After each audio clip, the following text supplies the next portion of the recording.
Ben.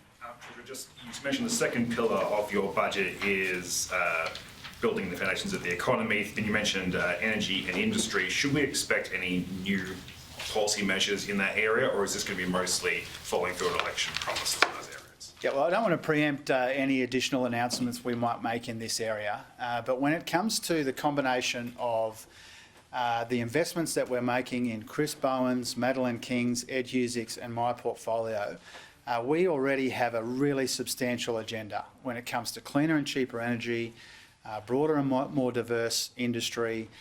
We've got strategies being developed, as Madeleine King was talking about last week, in critical minerals.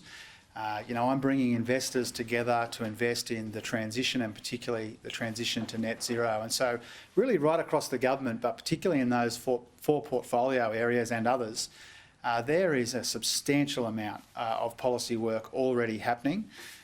The budget that I hand down in the second week of May will be the most substantial investment in cleaner and cheaper energy and the future of our industry, I think, than we've seen, subject to the final numbers. And so it's a big priority for us. I don't want to preempt or front run any additional announcements that we might make. But cleaner and cheaper energy is absolutely central to our growth strategy for the Australian economy. The whole world is moving in this direction in one way or another. We want to be beneficiaries, not victims, of what's happening around the world, and that's why we're putting such a big emphasis on it. Okay, we're going to go Shane, then John, and then him. All right, we'll leave that there. Treasurer Jim Chalmers is speaking in Canberra at the moment. And look, he had a little bit to say.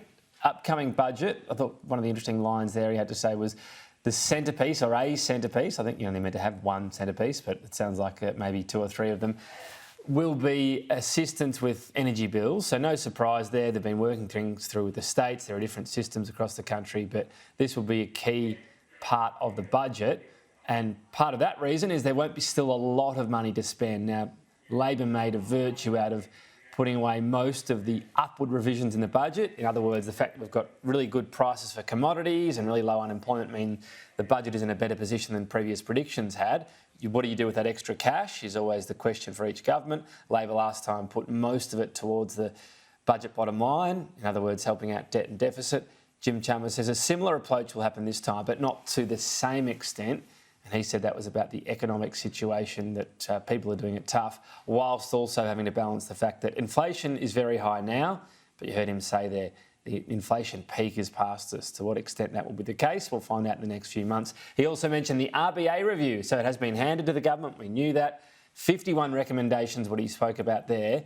And he does want to make this apolitical, if possible. He's getting briefings out the crossbenchers and the opposition as well. Some will be legislation, some of these changes, if the government wants to go ahead with them in this broad-ranging review of the RBA. It goes beyond just whether or not the governor missed inflation coming up to bite the Australian economy, but it will be pretty all-encompassing. So that should be released in the next week or so. It will be interesting in terms of how far it goes and then how far the government wants to go as well.